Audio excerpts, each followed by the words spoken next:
You're listening to the Mind Over Finger podcast, episode number 20.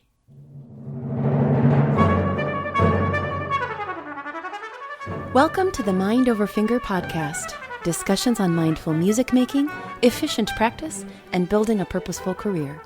And now, your host, Dr. René Paul Gauthier.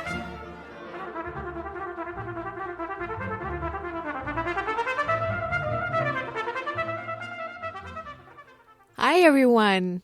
I hope you enjoyed last week's episode with violinist Amy Beth Horman. I personally really loved her approach to nurturing genuine enthusiasm for music in her students and her view on how important a good disposition and a positive mindset are for an efficient practice session. Today, I'm so excited to have Canadian pianist David Jalbert on the show. David is an extraordinary person, a brilliant artist, and a very dear friend. He is recognized for his virtuosic, warm, and elegant style, and he performs regularly as a soloist and recitalist all over the world. His solo recordings have all been praised internationally, and he's been named as one of the 15 best Canadian pianists of all time by the Canadian Broadcasting Corporation. David's been a guest soloist with numerous major orchestras, and he's a sought-after chamber musician. A national and international prize winner, he is a graduate from the Juilliard School, the Glenn Gould School, and the University of Montreal, and he is now a piano professor at the University of Ottawa in Canada's capital.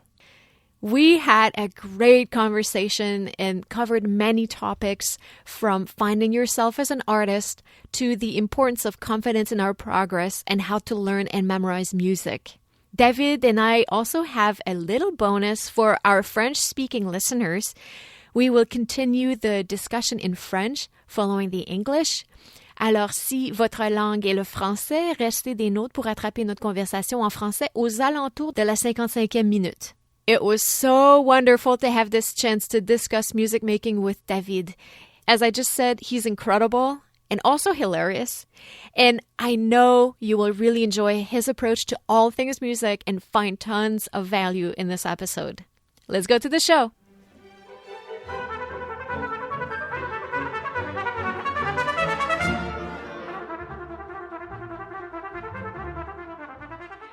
David Jalbert, I'm so excited to be talking with you today.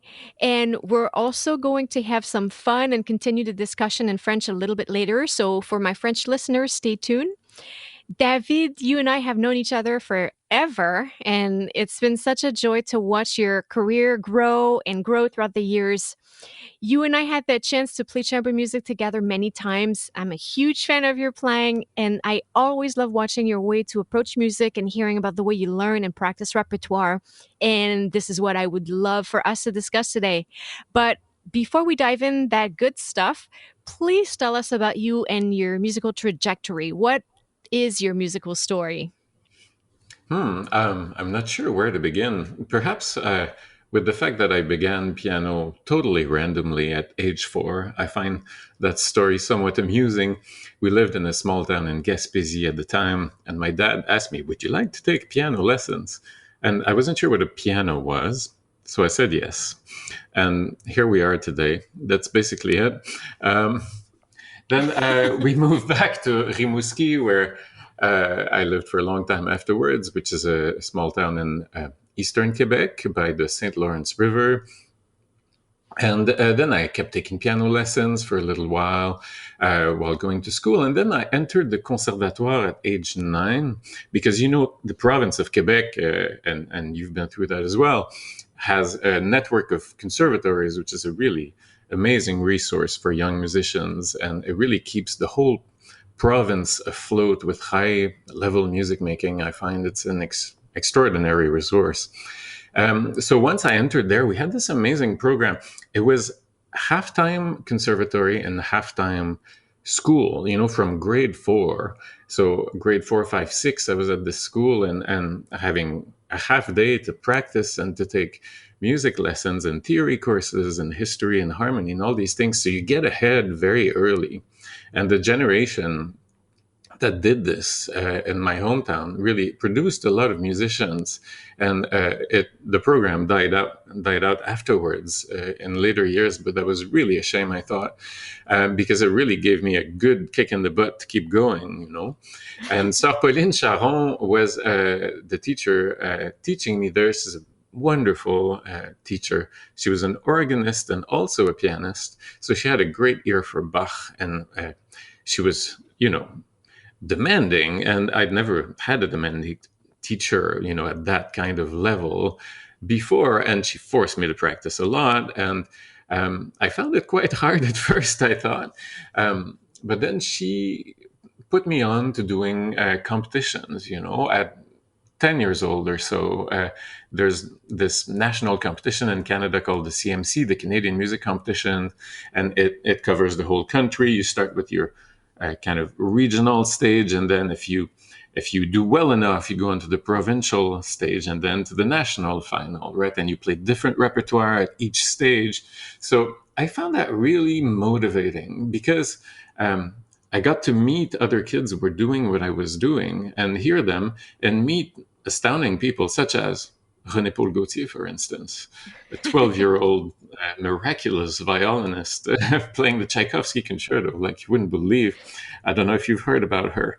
Anyway, so this competition was really amazing for me, because the first time I made it to the finals, I started hearing really prodigious young kids, like you, but, more specifically pianists in my case, who were younger than me and were playing, Prokofiev Third Concerto, and it blew my mind, and the music blew my mind, and I think that from then on, like, I had the sort of motivation loop that would keep me going for the rest of my life. I was hooked on piano because I wanted to get good enough to play this music that I'd heard, this fabulous concerto, this fabulous piece, and that became just paramount in my life. I had to improve, so I had to play this music, and then there was always something else to look forward to work towards.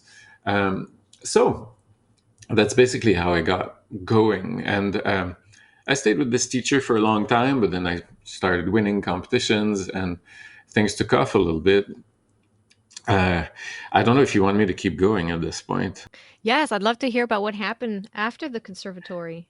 Okay, thanks. Just making sure, uh, so I moved to Montreal, which of course was the place to be at the time, and perhaps still is. Marc Durand was a wonderful piano teacher teaching there at the University de Montreal. And because of the work that I'd done at the Conservatoire, you get equivalencies for university. So at the age when I should have started my undergraduate degree in piano performance, I had all the credits to start a master's. So I started my master's degree at Université de Montréal at 19 years old. And with this amazing teacher, who for me, really awakened my technical ability. I think I had decent ability already. I'd done my 10,000 hours, so to speak. But Or more, probably, in your case. or more probably. Well, I thrived. Perhaps this is worth mentioning. I thrived on the forbidden, and perhaps still do. I don't know. But my teacher was a nun, of course, and she was quite strict, and she had rules about what I could play and what I was not allowed to play yet. And this turned out to be very important in my life, I think, because she would tell me, no, you are too young to learn this piece. We'll do that in 3 years. Or, you should not play the Ravel concerto because that's for girls. So what would I do after hours? I'd be at the Conservatoire practicing during the day like a good boy. And then I'd get home and I'd get the scores for all this music that I wanted to learn. And then I'd practice another 4 hours at night, but not the stuff I was supposed to practice, the stuff that I was told not to. And I think that this was very, very important to the 10,000 hours, if you will, but also to developing my chops, my confidence in reading music that was deemed too difficult for me, it made it possible for me to learn these things, because then, okay, I can learn harder stuff because I've been doing that at night and trying it out, seeing how it's written, like these complicated rhythms, this counterpoint, because I wanted to experience this music, put my fingers into it.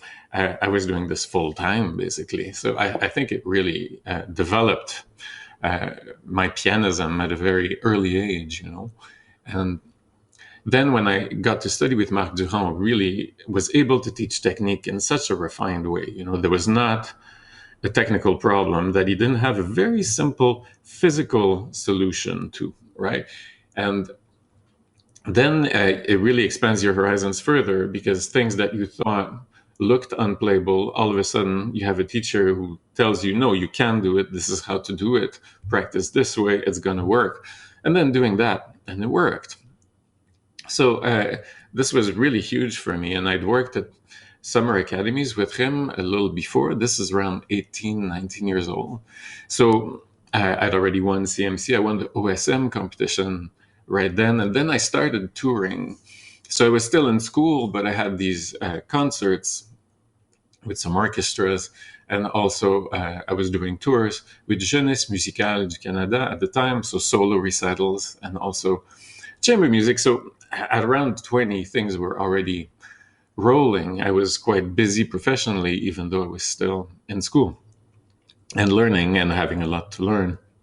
After University of Montreal, I went to Toronto to the Glenn Gould School, which is a really good school. It's branched off of the Royal Conservatory of Music. It's hosted in the same beautiful building. And then they have this program there. They still do. It's an artist diploma. It's a 2-year program. And it's a really intensive program for, quote unquote, star performers.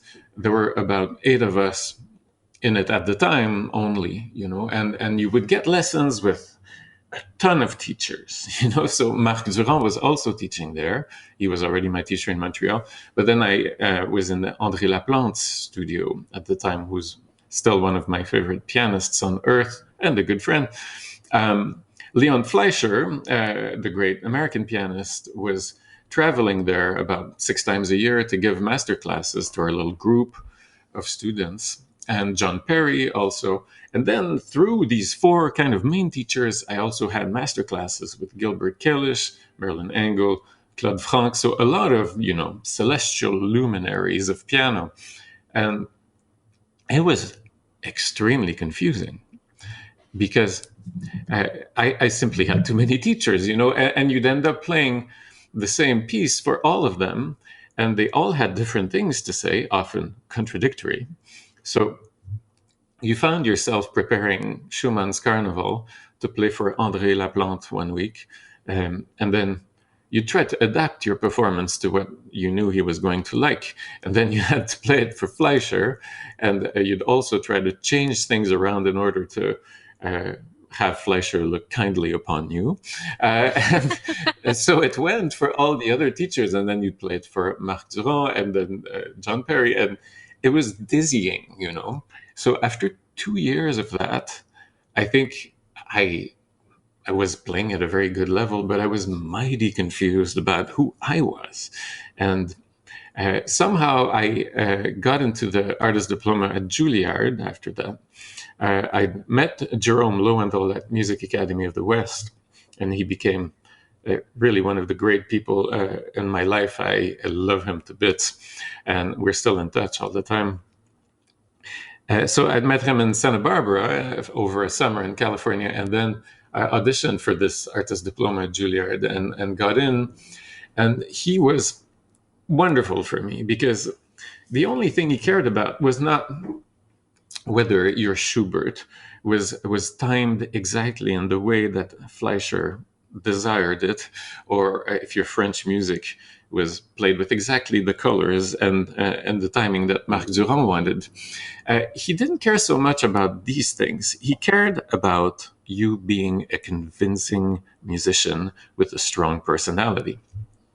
And if because I would show up there somewhat confused about what to do, because I felt like there were so many rules coming from so many directions that I was trying to impose upon my playing, it didn't feel very natural anymore. It didn't feel mine anymore. I felt a little boxed in, And he was really instrumental in releasing me from all of this with nice, snappy comments, like, well, why would I have to listen to this?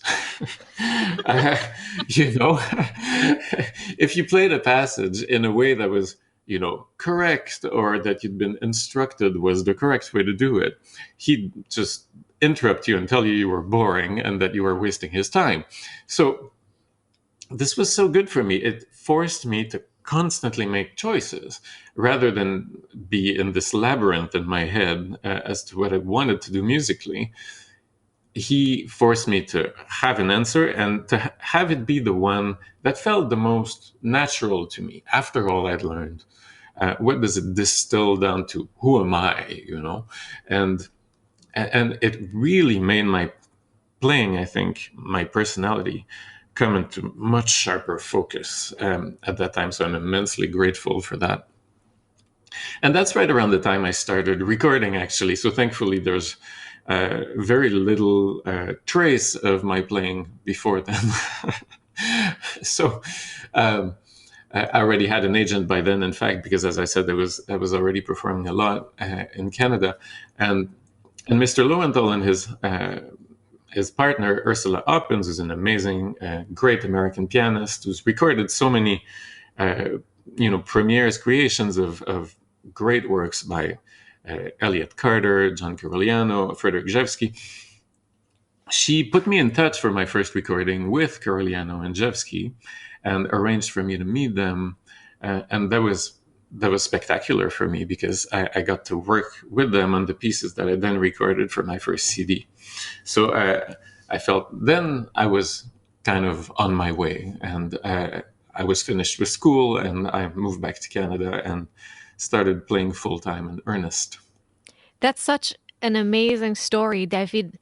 I find that it illustrates perfectly, how, of course, you have the interest and the passion for it, but when given the right environment, how one can really explore, his or her gifts fully. And I agree with you, the Conservatoire is such an incredible element of the musical life in Quebec, and such an important institution that I hope continues to thrive for generations. But even what you were talking about in terms of growing and discovering so much about yourself and about, what's out there in the world through competitions. And um, I love how you were, discussing this importance of performing and the learning experience as you were, still in school, because performing is an experience that you can't learn in the practice room, and it is something that that we need to experience to learn. Absolutely, yes. And this is so great, talking about sorting out who you are and becoming a convincing musician. I love the terms that you use of releasing these limitations and, finding your way out of the labyrinth. This story, to me, is just so inspiring and really kind of a message to try a bunch of things, try to find the right environment for yourself and try to find who you are, but also not be afraid of challenges such as seeking out performance opportunities and entering competitions.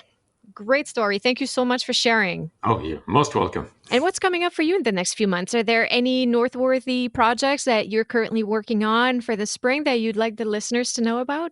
Well, one thing that's made me very happy, I think I mentioned discovering the Prokofiev Third Concerto as a child. And for me, Prokofiev was really the catalyst. You think usually young pianists would thrive when discovering Chopin or Rachmaninoff or Tchaikovsky, And for me, it was Prokofiev, which is very odd. And I now have, that I have the option of playing what I want, which I consider myself very lucky to be able to do. I decided a couple of years ago that I would learn and perform all the Prokofiev sonatas. So I'm finishing the cycle this spring I think right after this podcast airs, I'll be on tour in BC, and I'm playing not just Prokofiev because I want the audiences to like me, but but I will be, every time I play recital these days, I always have at least one Prokofiev sonata in there, and now I'll be playing the fourth for the first time. I'm learning it right now. It's so exciting every time I learn one of those pieces. There's 9 of them in total, but they're quite hefty, as you know. And this spring, I'll be playing the last recital of only Prokofiev sonatas several times in April, and I'm kind of looping the loop on this cycle. So it's been a marvelous adventure, and maybe I'll think about recording them as well one day. That would be a recording to purchase for sure. Sounds like a great spring. Oh yeah, it's fun. There's much else going on, but there's the university as well. It's always busy. It's always exciting. Yes. And, I'm going to put a link in the show notes to, your website and everywhere we can find you. You won't escape us. Okay. David, as I mentioned earlier, I've always loved hearing about the way you approach practicing, and I'm so happy we get to chat about this today. Can we start by diving into your process for learning and practicing repertoire? You were just mentioning learning the Prokofiev sonata. What does that look like for you? It looks like having a clear musical plan before I even set my fingers into the score. I find that it is so important to have a clear idea of what the music is like, what the structure of it is. I mean, the musical structure, the harmonic structure, the sense of where the phrases are, where the sections are, what the colors are, the moods, the emotions that the piece tries to communicate. All these things, to me, the more of it you can have in your head before you put your hands in the piece, the easier it's going to be if we're talking about learning efficiently, learning quickly, learning well. Those are really, really important things for me. And I had to discover that kind of quickly. I had to figure that out. And I'm sure we all do, it's hard to learn to practice efficiently. And most of the time, I don't think you learn to practice efficiently until you really have to. In my case, when I finished school, all of a sudden I found myself having to play a lot more repertoire than I'd ever had to, because in school you learn your recital program. If you do big competitions, okay, then you have to have a lot of repertoire in your hands at the same time. But a lot of it will be stuff that you've played over the years. It's your big solo rep. But all of a sudden I had 40 concerts a year, with different programs, a lot of new chamber music, new concertos, new solo music. And it's a lot to learn, and the first year I had a bit of a burnout, I drove myself crazy trying to learn all this music because I wasn't used to learning fast.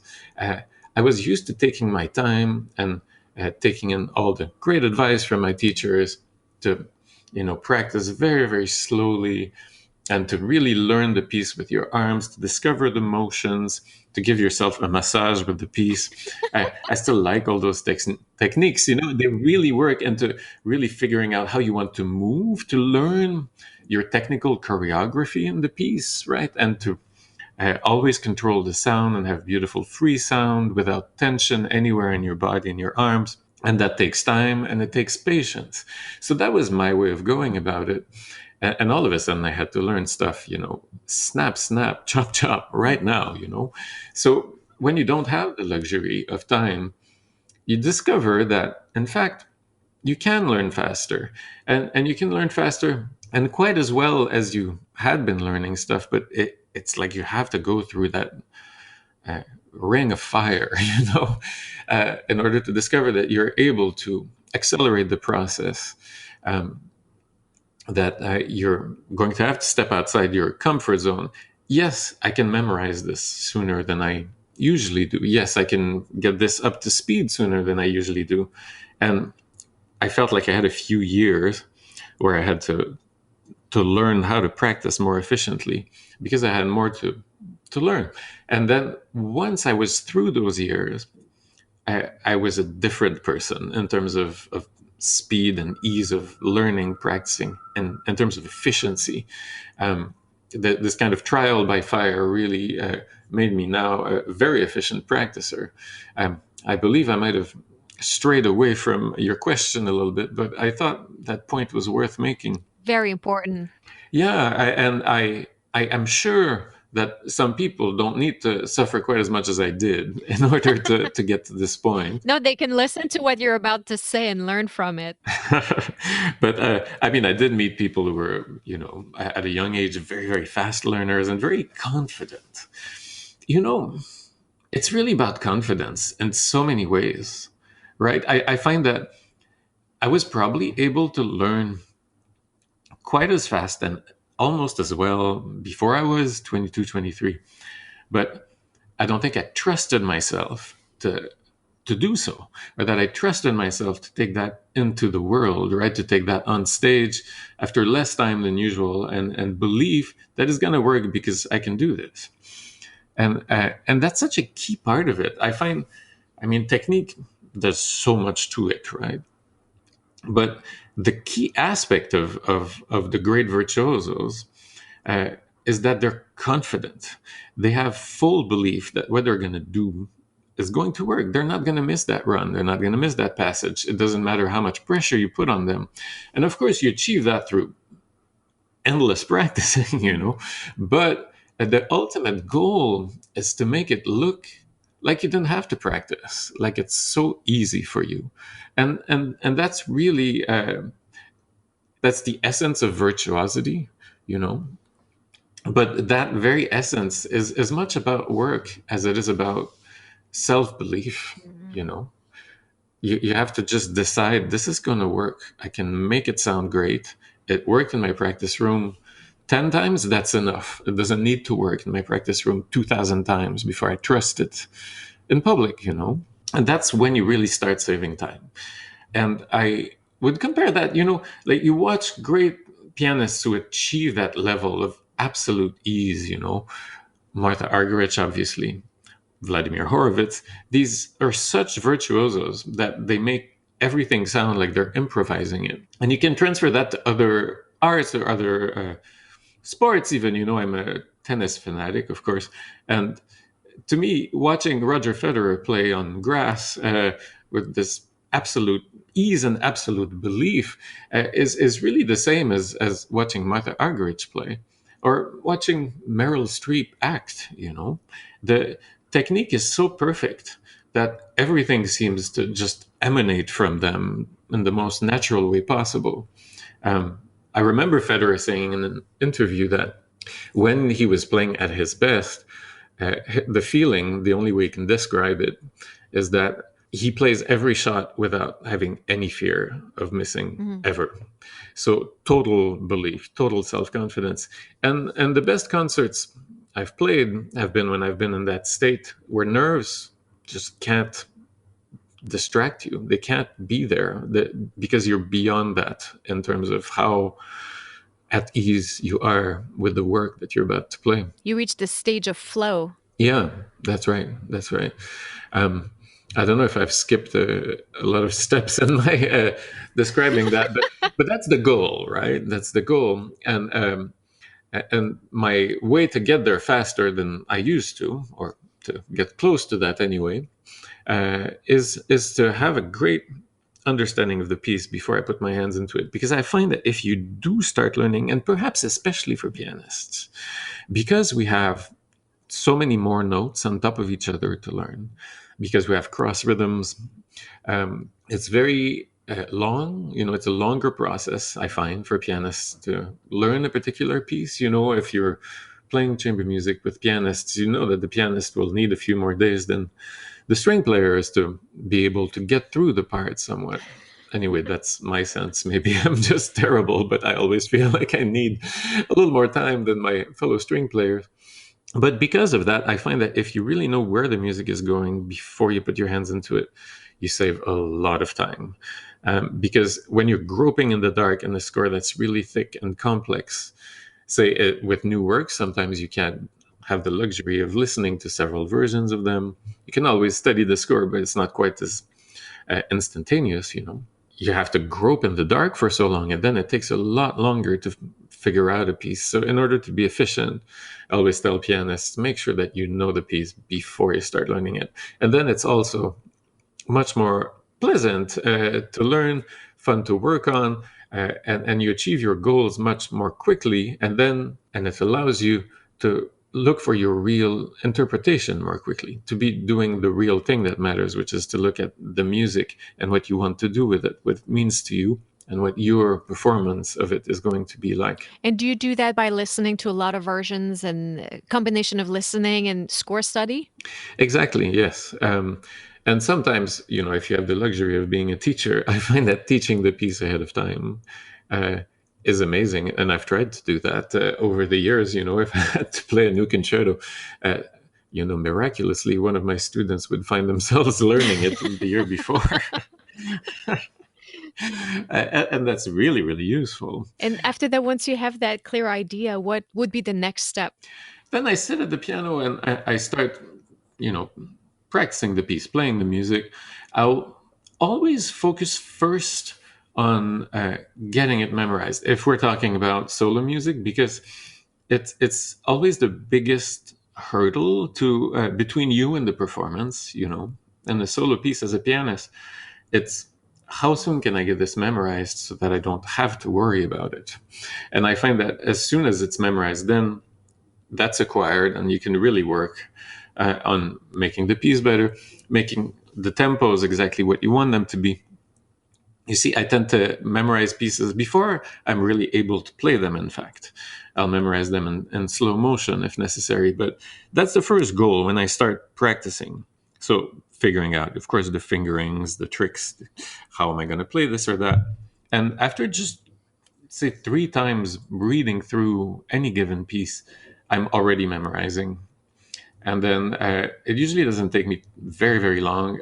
But once I've got the piece memorized, once I can play through it with the book closed without stopping, hopefully, then I find the real work begins. But lo and behold, you've done a lot of the nitty-gritty work already. And now I feel free after that to really be a musician, And I want to get, I want to eat the vegetables so I can get to the dessert. I think my students are going to think I paid you for this because I so agree with you. I really try to convince them to memorize as they go because I feel like we approach things differently when we memorize it. It just is, I could pull out a bunch of studies I have sitting on the shelf nearby about how memorization really helps us learn the material at a deeper level, of course, and master it quickly. So I wish more of them would take me up on that. And that's a great segue because I really wanted to talk to you about memorization, and maybe we can come back to practicing. But I'm really curious about how memorization works for a pianist. I play the violin. We have to worry a lot about bowings and movements of the bow arm and the left hand. But you guys have so many notes, and I feel like memorization is part of a pianist's life in a way that is not always true for other instrumentalists. So, for sure, if you're a violinist touring the world as a soloist, memorization is a big part of your life. But in my daily life, where I perform a lot of occasional solo and recitals, but a lot of chamber music and orchestra, I use music a lot more.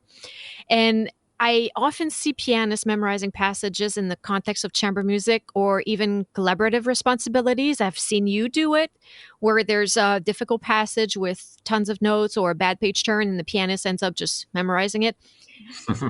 Can you please, now I'm really curious about that memorization process. Do you have a method? I'm sure it must be different depending on the type of repertoire or the genre, but do you have, what's your method to memorizing music? Look, the simple way to tell you this is that I just play through it until I know it. And then what I do is I'll do it section by section. I'll play, say, the first 2 pages of, say, this Prokofiev fourth sonata I'm learning. And then I'll turn to the 3rd page. And then I'll try to play the first 2 pages as far as I can by heart. And then little question marks arise. You're like, oh, is that an E flat or a G? That you'd never thought about it before you tried closing the book. You thought, oh, I probably got this. But then you find out exactly what you don't got, if you allow me. So So you turn back and you're like, oh, that's an E flat. And then you'll remember that, because if you've had to look for it, it tends to stick a little better, right?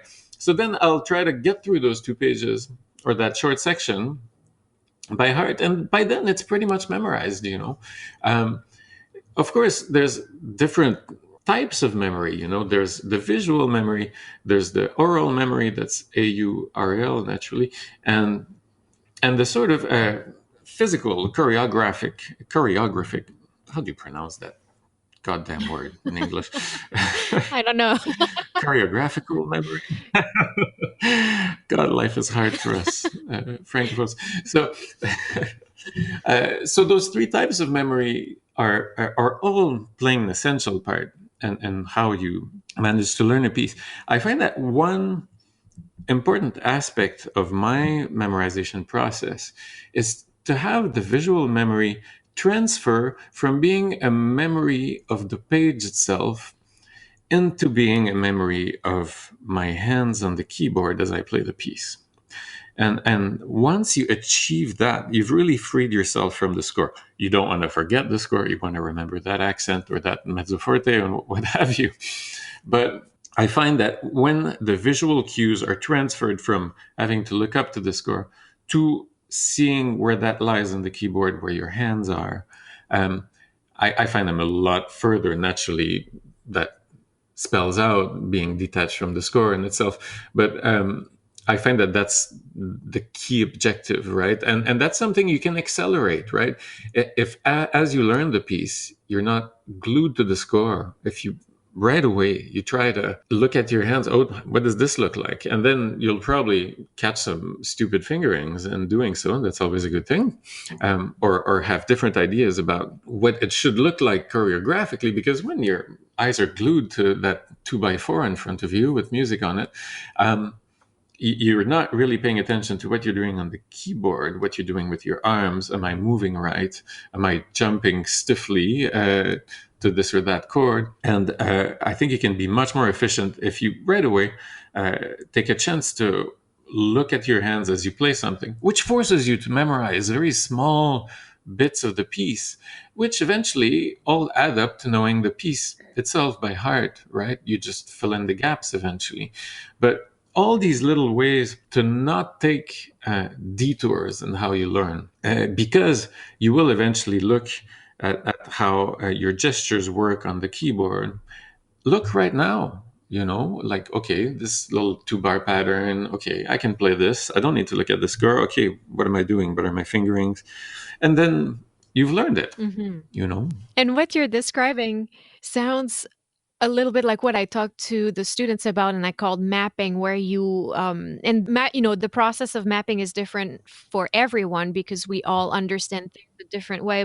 And you also mentioned earlier how from a young age through the Conservatoire you had access to theory classes and history classes. So I'm sure that in your case, this whole harmonic evolution in the piece and the different idiomatic elements of certain repertoire are internalized in you at this point.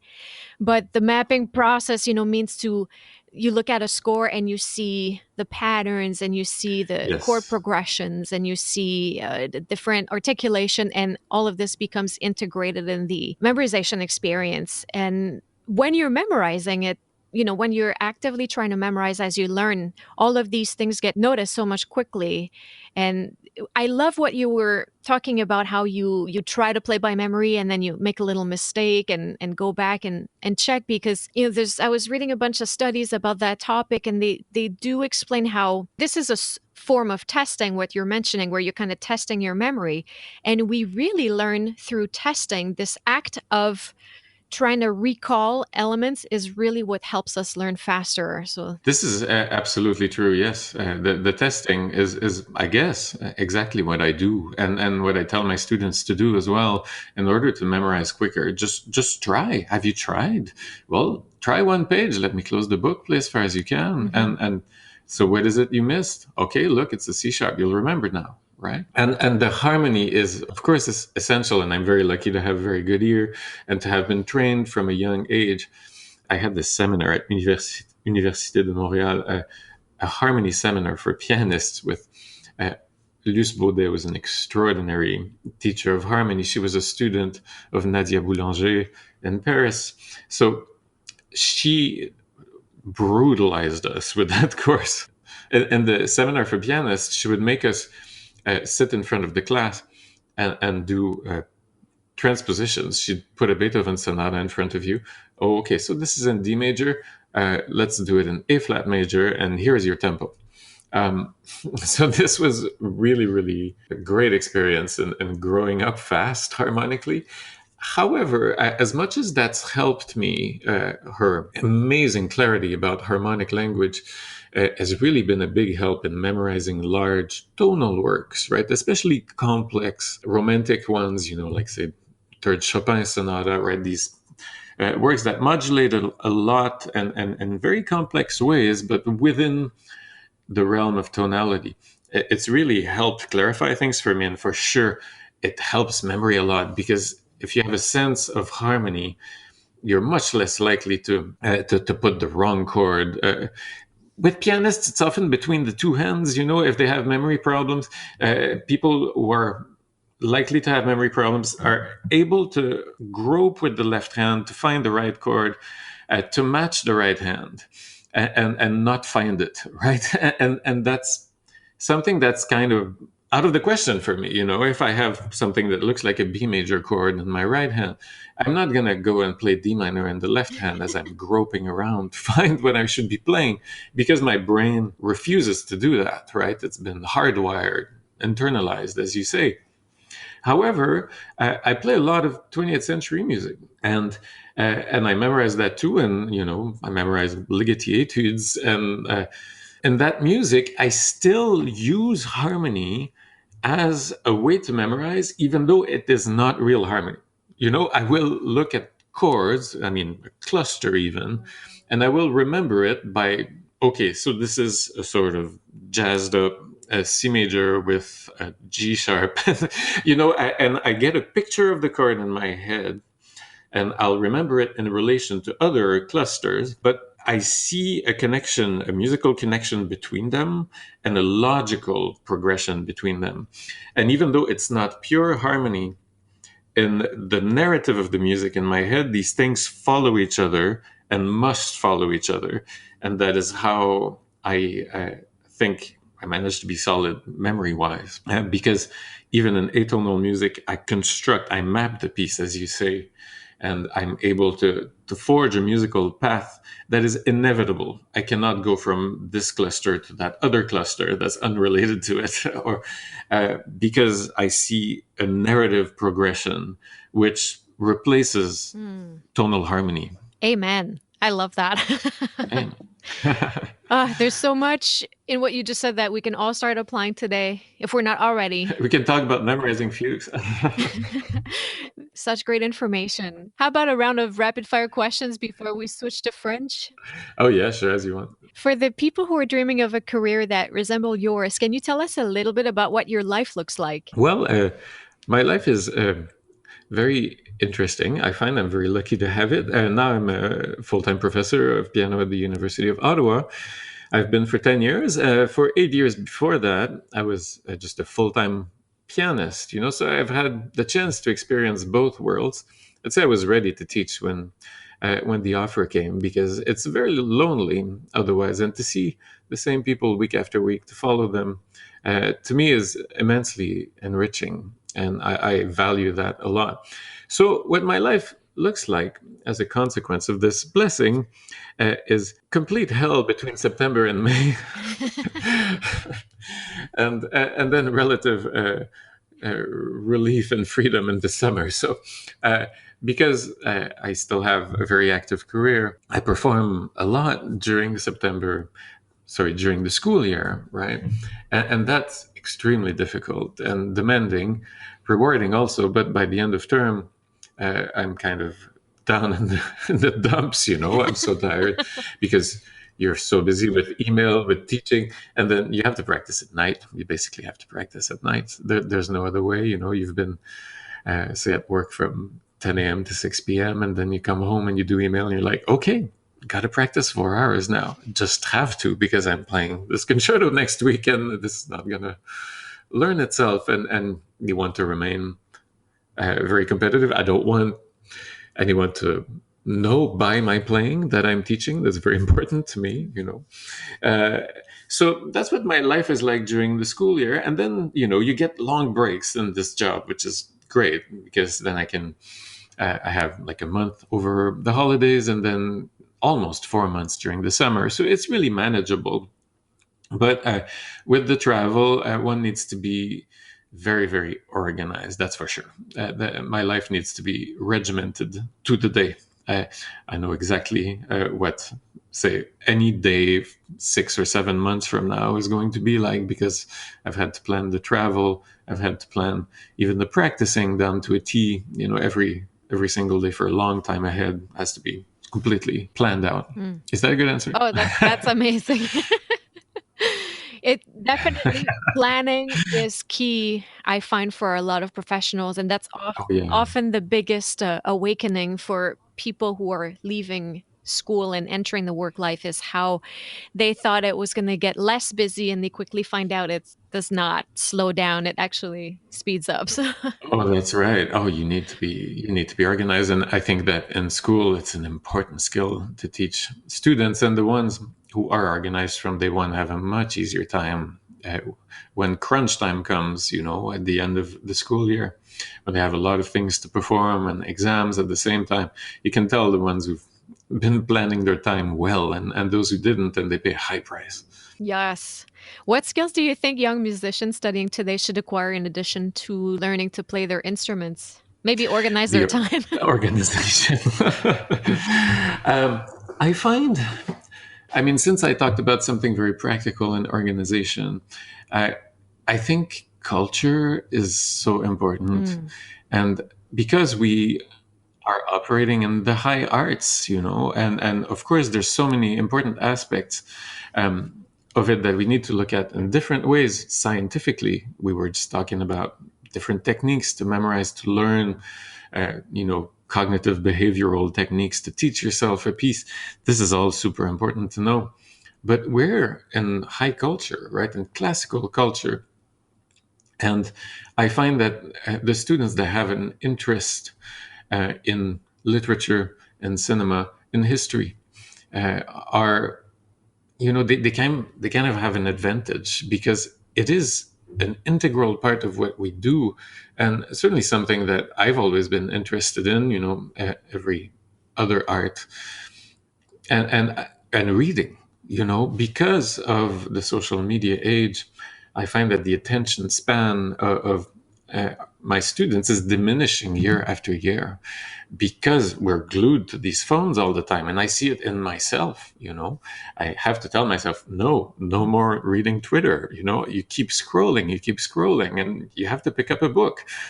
And I find that students who grew up with that they tend to not be well read. And the few ones who are uh, into arts, into literature, into culture generally, and cultural history, really have a leg up on the others because it's so connected to what we do. It brings so much to what we do. Your culture can be a huge source of inspiration, of a sense of style, also. In different composers from different periods. It's very, very important to be able to talk about the music that you're playing, to be able to talk about these composers, about these eras, that should be utterly fascinating to everyone studying music. Yeah, such a great answer. Do you have a performance that stayed with you throughout the years, and why? Well, I've seen a great many fantastic concerts in my lifetime, I guess. As for my own experience, I remember, well, I've performed the Goldberg variations. As you know, I recorded them. And so it's been a big staple of my repertoire for a long time. And there was one concert, one performance of it in Lyon, in France, where it felt like it came together in the most magical way. And I had the perfect piano. I had the perfect level of preparation.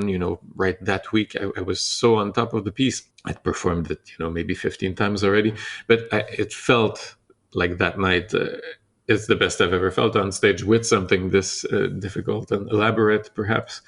So that's stayed with me, one of those moments where you really feel you've achieved something that you can be proud of. Um, yeah, perhaps that's the one that I remember the most fondly for now. That's a great feeling. And do you have a favorite tool in the practice room? Oh, metronome. Oh, the metronome. I often I find rhythm the thing that I talk about the most when I teach, and an absolute core element of playing of music. Obviously, it seems obvious, but oh my God, do we ever not practice with proper rhythm? Often as pianists, it's just outrageous, and you look at conductors and how key it is to have a rhythmic spine to everything you do, how it organizes phrasing and structure and technique. It's like trying to be a ballet dancer who doesn't know when to jump or when to land the jumps. If you don't have a good sense of rhythm, your whole choreography is rhythmic, right? If you don't put the rhythm or the weight in the right places, everything falls apart. Nothing can work.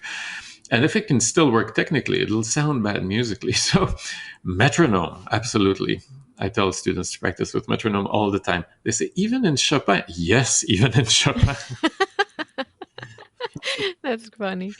Do you have a favorite book that you would like to recommend to our listeners? And it does not have to be a music book, but it can be a music book. I tried to think about that. Well, I wanted to say War and Peace because it's wonderful, but more to the point about musical culture and history, Jan Swofford, who's an astonishing writer and biographer of composers. He's based at Yale or Harvard. I'm not sure. He's a composer, but he's been writing astonishing biographies and biographies of musicians that are really suited to our age. He has a famous Charles Ives book, but I would recommend the Brahms biography because that's a composer that I never read a biography of. And I was very curious about him. And that book, I found it so captivating, so fast paced. It was the first time I read a biography of a great musician that was a page turner. I couldn't put it down. And I learned so much from it, and it made me reach out and listen to music by Brahms that I didn't know and discover it. And the analysis is so clear, eloquent. And he's also got a Beethoven biography out, which I hear is amazing. And he's working on a Mozart. So I find this guy is really such a good recommendation because so many of the classical great bios of Beethoven or other composers tend to be dry and long, and Jan Swofford has a sense of narrative that keeps you hooked, and that's so important. If you want to learn, you have to be entertained, I find, especially nowadays with our shortened attention spans. And these books are long, but they flow so well for biographies. I really recommend his biographies of composers. That sounds great. David, what about a piece of advice that was given to you that you would like to pass on to the listener? Well, I know it's been said on other episodes of your podcast, but two words: listen hard. Mm. For me, it was key because it's true. I remember James Ennis saying this on your podcast, that students often they measure the output by the input, right? By how much energy and emotion they feel as they play. They assume that the output bears the marks of this. And sometimes we have so much tension that we don't actually hear what's coming out of the piano. And look, in a world where everything is recorded, everything has to be perfect, you better know what you sound like for real. You need to learn to listen in that way. And we're so lucky now with apps. With our phones, we can record ourselves so easily. So listen to what you actually sound like and record yourself and see what the truth is, because it's amazing how different it can be from what your experience of playing the piece is. That's great advice. How about a quick actionable tip that listeners can implement today in their musical lives? If you're playing anything fast or difficult, are you able to play it slowly and musically and movingly? Is there music in between each note. I find that for pianists, perhaps that applies only to pianists, in fact, and not to wind players who tend to not want to play as slow as they can, or even string players. But for pianists, we tend to learn fast when we want to play something fast. And the music we play is so glorious. And we're so lucky to have the rep that we do, and we're luckier than, say, tuba players, So if you play any piece by Chopin, even a fast one, in super slow motion, it should be absolutely glorious. It doesn't matter what the tempo is, right? And I find that a super important way to practice. Can you play your fast movement of a Beethoven sonata super slow, but can it be a very, very musical experience? Can you keep me listening to it, for 20 minutes rather than 10? And I find that if you can do that, if you're musical all the time, whenever you put your hands on the piano, even if you're doing scales, if you're always putting music into it, it always shines through. Something stays from it, even in faster speeds. David, you're simply the best. You said so many things today that are important for people to hear, and I'm so grateful that you took the time to sit with me and share your wisdom with us. It's been a real pleasure.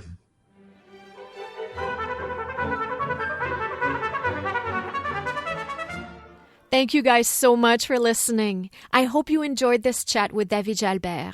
I love and completely agree with his view on the importance of confidence in the learning process.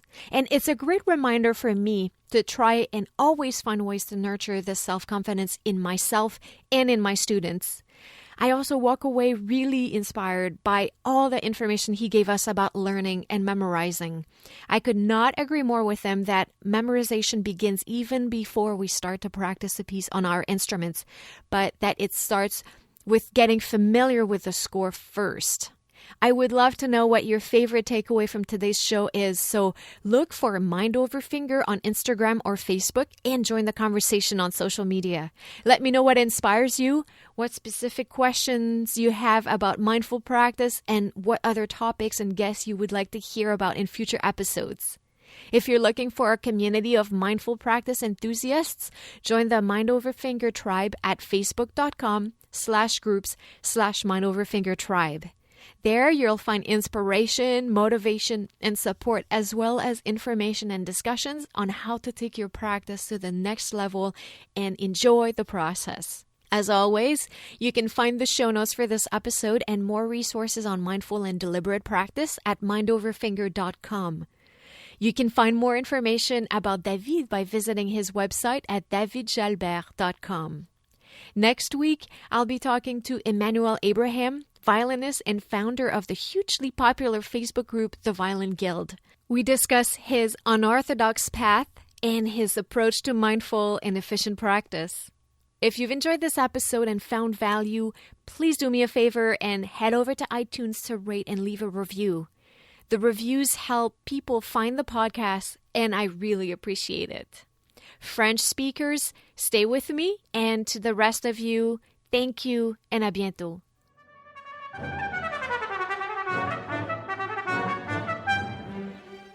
Bonjour tout le monde, c'est vraiment un grand plaisir pour moi de parler avec le pianiste David Jalbert aujourd'hui.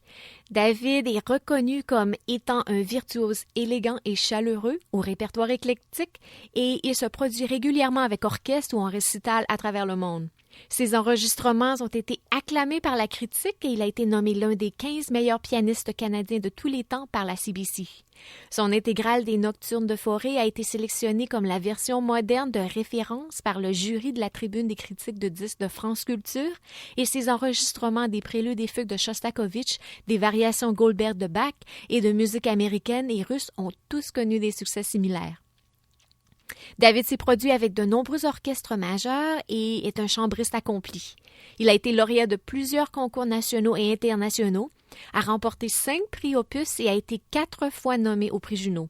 Il est maintenant professeur à l'Université d'Ottawa. Dans nos conversations, David nous parle de son parcours musical et nous offre plein de bons trucs pour pratiquer de façon intentionnelle et efficace. Ça a été un grand plaisir pour moi d'avoir la chance de parler avec David, qui est un artiste extraordinaire et aussi un ami très cher. J'espère que vous allez vous sentir aussi inspiré que je le suis par son approche de la musique. Vous pouvez en savoir plus sur la pratique intentionnelle en visitant mindoverfinger.com et vous pouvez aussi me trouver sur Instagram et Facebook en cherchant mindoverfinger. Si ça vous intéresse, vous pouvez aussi joindre le groupe de pratique intentionnelle en visitant facebook.com/groups/pratique intentionnelle. Et je vais mettre des liens dans les notes qui viennent avec ce podcast. Vous pouvez aussi trouver plus d'informations sur David en visitant davidjalbert.com.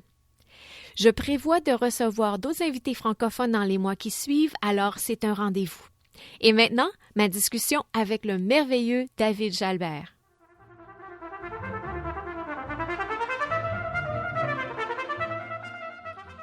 David Jalbert, c'était un énorme plaisir pour moi de t'avoir ici aujourd'hui. C'est tout le plaisir pour moi, René Paul. Comme je disais durant la portion anglaise de notre conversation, on se connaît depuis toujours et c'est vraiment formidable pour moi de voir ta carrière évoluer et toujours continuer de grandir. J'ai toujours adoré ton jeu et admiré ta façon de travailler, alors c'est vraiment une grosse gâterie pour moi de pouvoir te parler de pratique aujourd'hui. Avant qu'on saute dans tout ça, j'aimerais faire un petit retour sur ton parcours et comment t'es arrivé où tu es aujourd'hui. Pour ceux qui n'ont pas entendu la conversation en anglais, peux-tu, s'il te plaît, nous raconter ton histoire dans tes propres mots? Eh bien, j'ai commencé le piano à 4 ans à Passepébiac, petite ville de la Gaspésie, parce que mon père m'a demandé si je voulais des leçons de piano et j'ai dit oui, n'ayant aucune idée de ce qu'était un piano. Donc voilà, c'est comme ça que ça a commencé. Ensuite, je prenais des leçons avec une dame qui habitait pas loin.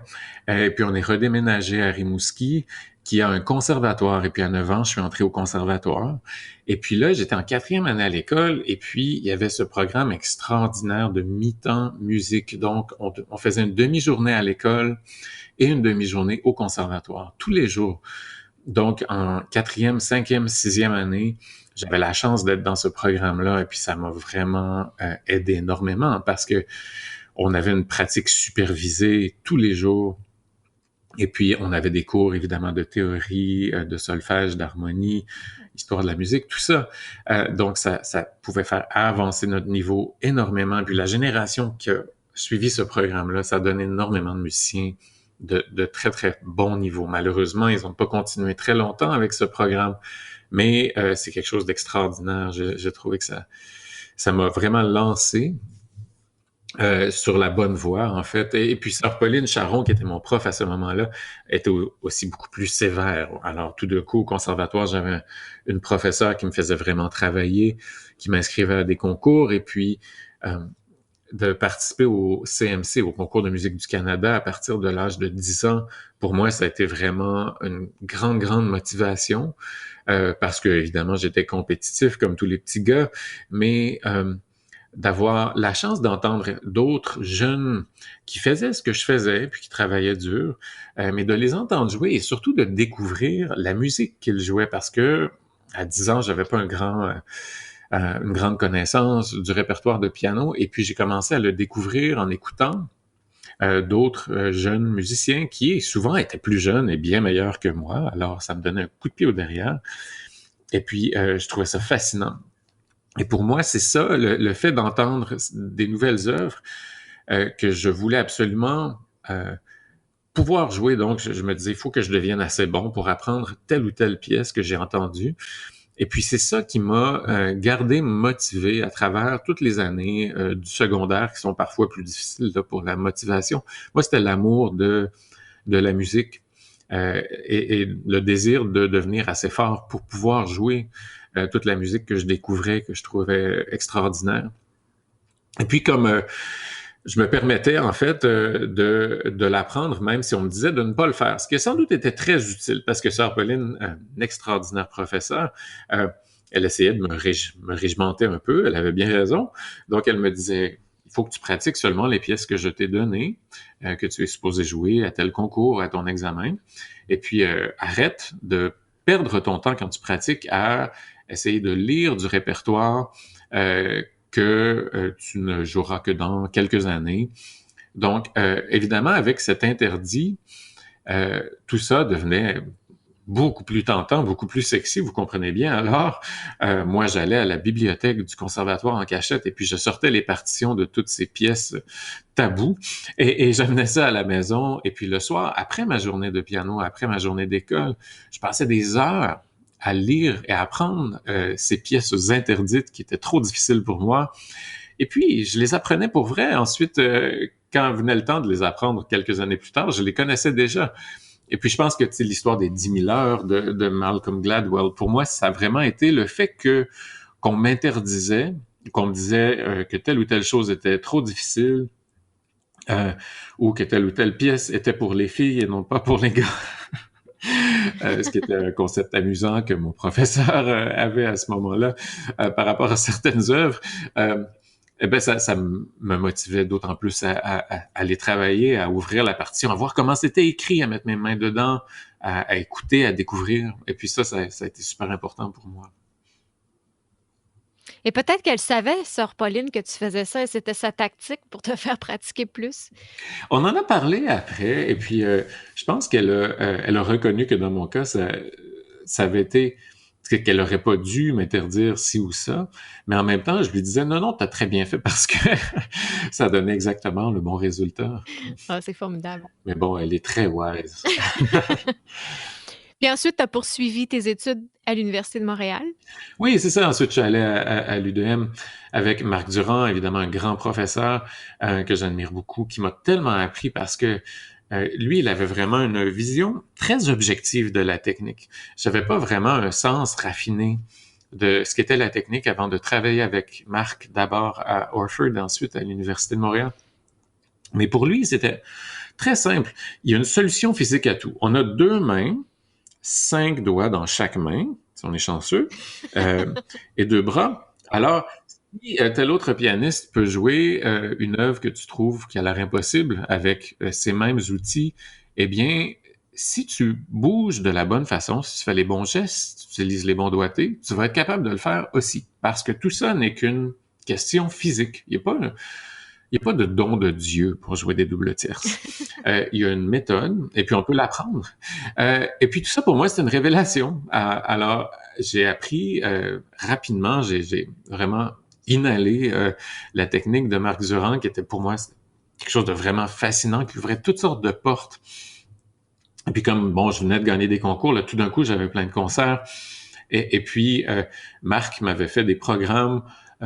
Il m'avait demandé au téléphone, quelles sont les pièces qui te font peur? Alors, je lui avais fait une liste des trucs que je voulais absolument pas jouer, comme par exemple Feu follet de Liszt, qui est une étude d'exécution transcendante terrifiante, plusieurs autres œuvres. Puis il a dit, d'accord, ça va être ça ton programme de tournée. Alors, ça a été le baptême par le feu. Et puis, je suis parti en tournée avec un programme extrêmement difficile, extrêmement virtuose. Mais bon, ça m'a vraiment aidé tout ça, parce que j'avais découvert les façons de travailler pour apprendre du répertoire difficile. Et puis là, j'étais forcé de faire ça sur scène, à répétition, soir après soir. Donc, ça a été super important pour moi de travailler avec Marc. Puis ensuite, j'étais à Toronto, à Glen Gould School, où je travaillais non seulement avec Marc, mais dans ce programme de Artist Diploma qui était assez restreint. Il y avait 7-8 élèves dedans. On avait d'autres professeurs, donc André Laplante, qui était un professeur marquant pour moi, John Perry, et évidemment Leon Fleischer, qui est un grand pianiste américain, et qui venait nous donner des classes de maître plusieurs fois par session à notre petit groupe d'élèves. Et puis, bon, tout ça était évidemment mêlant parce qu'en plus de ça, il y avait d'autres masterclass avec Gilbert Killish, Marilyn Engel, Claude Frank.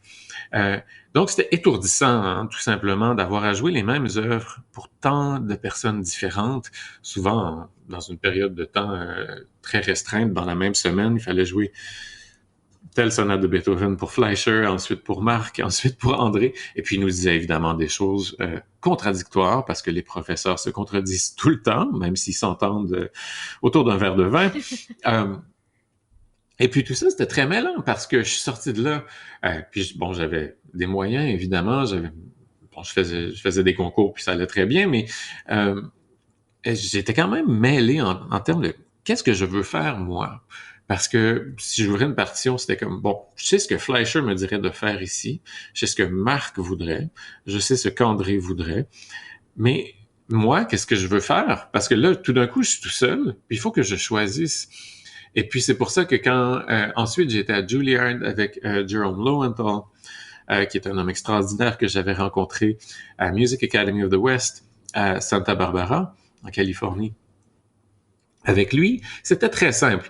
Il avait beaucoup moins de concepts déjà établis ou préétablis, beaucoup moins de préjugés par rapport à chaque œuvre, disons, ou d'idées fixes par rapport à la façon dont telle ou telle œuvre devait être jouée. Pour lui, tout ce qui compte, c'était d'être convaincu par l'interprétation. Donc, ça m'arrivait souvent devant lui de jouer de façon convenue, donc de jouer un peu comme je savais que Fleischer préférerait que je joue, ou de jouer comme je savais que Marc voudrait que je joue. Mais tout ça, ça faisait pas son affaire parce qu'il sentait que ce n'était pas authentiquement moi. Et puis donc, il n'était pas convaincu. Alors, à toutes les fois que ça arrivait, même si c'était pendant seulement 2 mesures, il m'arrête et puis il me disait « Pourquoi est-ce que j'écoute ça? Pourquoi est-ce que quiconque devrait t'écouter jouer comme ça? Tu penses pas qu'il y a assez d'enregistrements extraordinaires de cette œuvre-là pour qu'on entende ta formule régurgitée ici? Je veux que ce soit authentique, je veux que ce soit convaincant. Amène-moi du vrai David Jalbert. Et puis ça, pour moi, ça a été le point tournant. À partir de ce moment-là, je pense que je suis devenu un pianiste. Et puis bon, c'est à partir de ce moment-là que j'ai commencé à enregistré. Alors, heureusement, il y a très peu de documents de la période prédatant mes études à Juilliard avec M. Lowenthal.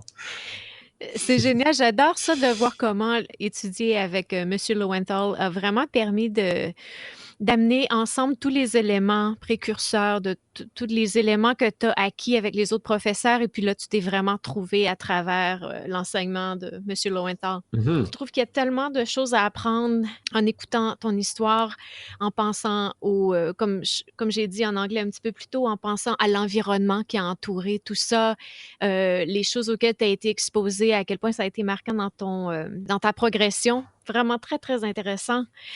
Alors, on discutait plutôt de la pratique et puis tu parlais de comment pour toi ça commence avec une idée très claire. Alors, quand tu essaies d'apprendre une œuvre, comment ça commence avec établir une idée très claire de ce que tu veux musicalement et aussi on a parlé de l'importance de la confiance. Moi, je serais curieuse maintenant de savoir, ça ressemble à quoi une session de pratique idéale pour toi? Premièrement, ça serait d'avoir le temps de pratiquer de façon relaxe, parce que bon, comme j'enseigne plein temps, ma pratique est souvent un peu régimentée, mais j'adore pouvoir pratiquer quand j'ai envie de pratiquer et quand je n'ai pas besoin de compter les minutes. Ça, d'abord, je trouve que c'est tellement important d'être dans le bon espace mental, parce qu'évidemment qu'on pratique souvent quand ce n'est pas le cas, puis c'est quand même important, on n'a pas le choix. Mais quelle différence ça fait? Quand on s'assoit pour pratiquer et qu'on se sent inspiré, qu'on a envie de jouer du piano, je trouve toujours que c'est à ces moments-là qu'on fait des découvertes, qu'on a des breakthroughs, comme on dit en anglais, où vraiment ça débouche. Donc ça, c'est la précondition d'une pratique idéale, je dirais. Et puis, ensuite, c'est de pas être... ouais, ben justement, j'utilise beaucoup de négatifs, là, mais d'avoir vraiment le temps d'explorer l'œuvre, de faire, tu sais, de creuser à travers la musique, à travers les phrases, pour essayer de trouver le sens qu'elles ont. Évidemment, là, je parle d'une pratique vraiment idéale. Je sais pas si c'est ce que tu recherches ou si tu me demandes davantage quel genre de pratique idéale en termes d'efficacité. C'est sûr que si j'essaie d'être efficace, je m'assois avec un objectif. Donc, je veux pratiquer tel mouvement de telle pièce. J'ai un certain nombre de minutes, idéalement d'heures. Mes objectifs pour cette session sont les suivants. Ça, c'est terriblement important pour moi de toujours avoir un plan et de pas m'asseoir au piano sans avoir une idée claire de ce que je veux accomplir. Je veux me relever du banc de piano dans 1 heure et puis être passé au travers de ces 2 mouvements pour commencer à solidifier la mémoire. Je veux être capable de jouer tel passage. C'est le temps là, que je le joue sans me tromper, que je le mémorise. Ça peut être ce genre de plan-là, mais je vais toujours avoir un plan. Ça peut être, souvent, si j'approche la date d'un concert, ça va souvent être d'enchaîner des œuvres, version concert. Ce que je fais jamais à froid, en fait, je vais toujours réviser la pièce d'abord avec la partition, passer au travers, souvent un peu plus lentement ou avec un peu plus d'attention. Ensuite, je ferme la partition, j'enchaîne par cœur, et ensuite, je repasse toute l'œuvre en portant spécialement attention aux choses qui n'ont pas fonctionné à mon goût. Habituellement, il y en a beaucoup. Donc, ça, c'est des types de pratiques différentes. Donc, le type de pratique où on essaie d'apprendre quelque chose, et puis le type de pratique où une œuvre est acquise et déjà un niveau de performance, concert, mais bon, on essaie d'aller plus loin ou de solidifier davantage. Dans ces cas-là, j'ai toujours la méthode tripartite que je viens de décrire. Donc, de passer au travers de l'œuvre lentement avec la partition, en révisant, en réchauffant les passages ensuite, un enchaînement par cœur, peut-être s'enregistrer sur le téléphone ou sur une application, et ensuite réviser, réécouter et repasser à travers de tout ça, retravailler les passages qui ont moins bien fonctionné, et s'assurer que, bon, on sort de la session de pratique avec plus de confiance, justement, avec l'impression d'avoir appris, d'avoir acquis quelque chose. Cette impression-là, pour moi, c'est très important parce que sinon, je suis très malheureux. Si j'ai pas atteint mes objectifs de pratique, non, mais vraiment, je vire fou. Tu sais, j'ai pas l'impression que ma vie va nulle part. Je vais être de très mauvaise humeur. Et puis bon, mettons que je fais du lavage après, là, je vais chialer, puis je vais dire que j'ai l'impression d'avoir accompli davantage en faisant mon lavage qu'en pratiquant. Parce qu'au moins, j'ai un résultat concret. Mm-hmm. Ben, c'est pour ça qu'il faut se garder satisfait de sa pratique aussi, parce que c'est très facile de tomber dans une sorte de tourbillon de négativité là, quand ça va pas à notre goût. Et puis la façon de contrôler ça, c'est d'être organisé, d'avoir un plan, de l'accomplir. Et déjà là, on va se sentir mieux. Et puis quand on se sent mieux, on acquiert de la confiance. Et puis là, on peut avoir un cercle, non pas vicieux, mais le contraire, qui construit vraiment la performance, la confiance quand on prépare des projets, c'est super important, évidemment. Oui, et ça, c'est tellement important, ce que tu dis. On a discuté de mémorisation aussi en anglais, puis c'était vraiment fascinant pour moi d'en apprendre un peu plus sur ton processus de mémorisation. Peux-tu reviser ça pour nous un petit peu, pour ceux qui n'ont pas eu la chance d'entendre la discussion en anglais?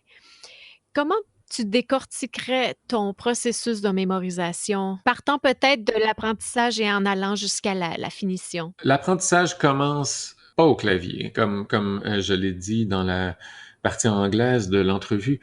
Je commence en fait à mémoriser une œuvre avant même de m'asseoir au piano, parce que je vais l'avoir analysée, je vais l'avoir écoutée dans plusieurs versions autant que possible, avec la partition, toujours en essayant de comprendre exactement la structure de l'œuvre, la structure formelle, la structure harmonique. Quelles sont les phrases? Parce que souvent, dans des œuvres plus complexes, c'est même pas évident de savoir où commence telle phrase, où finit telle phrase. D'avoir toutes ces choses-là dans notre tête avant de mettre les mains dans l'œuvre au piano, c'est déjà une partie de la mémorisation qui est accomplie. C'est un élément clé de connaître, de comprendre la pièce. À partir de ça, on peut mémoriser. À partir de ça, on peut dire, OK, telle section est une section dans l'œuvre et je vais mémoriser cette section. Ensuite, la section suivante. Mais si on ne sait pas où les sections commencent ou finissent, c'est déjà un gros problème. On a plusieurs longueurs de retard. Donc, ça commence avec la partition, mais pas au clavier. Quand je me mets au clavier, après, comme je disais, 2 ou 3 lectures de la pièce, donc je vais passer à travers toute l'œuvre, histoire de découvrir comment c'est écrit, de mettre des doigtés, de s'assurer que techniquement, je vais savoir comment naviguer tel ou tel passage. Immédiatement, je pense à la mémorisation. J'essaie de remarquer Les contrastes, si un passage revient, par exemple, souvent dans des formes sonates, dans la réexposition, par exemple, on va avoir quelque chose qui est relativement similaire à ce qu'on a eu au début du mouvement, mais qui va moduler à tel endroit. Alors moi, tout de suite, je remarque où est le point pivot, comment l'harmonie diffère lorsque le passage est répété. Donc, j'essaie d'observer tout ça et de créer des petites notes mentalement qui me font remarquer le plus d'aspects possibles de la partition, de l'œuvre. Et puis tout ça, ça fait partie de la mémorisation. Ensuite, donc après 3 ou 4 pratiques de la pièce, je vais tout de suite commencer à tester ma mémorisation. Donc, je vais essayer de tourner à la 3e page, puis essayer de me rendre à la 3e page par cœur. Et puis là, on voit qu'est-ce qui marche pas. On se rend compte que, tiens donc, je pensais que j'étais capable de jouer la première phrase, mais j'oublie tel accord dans la main gauche. Alors là, on est obligé de retourner la page et d'aller voir. Et puis là, de chercher tel accord en particulier, de le visualiser, ça nous fait l'apprendre. Ensuite, on retourne la page, on essaie de le jouer par cœur, et là, on est capable, on essaie d'aller plus loin. Et puis, à tâtons comme ça, j'avance. Et puis, assez rapidement, je trouve que je peux mémoriser à peu près n'importe quoi, justement par essai et erreur.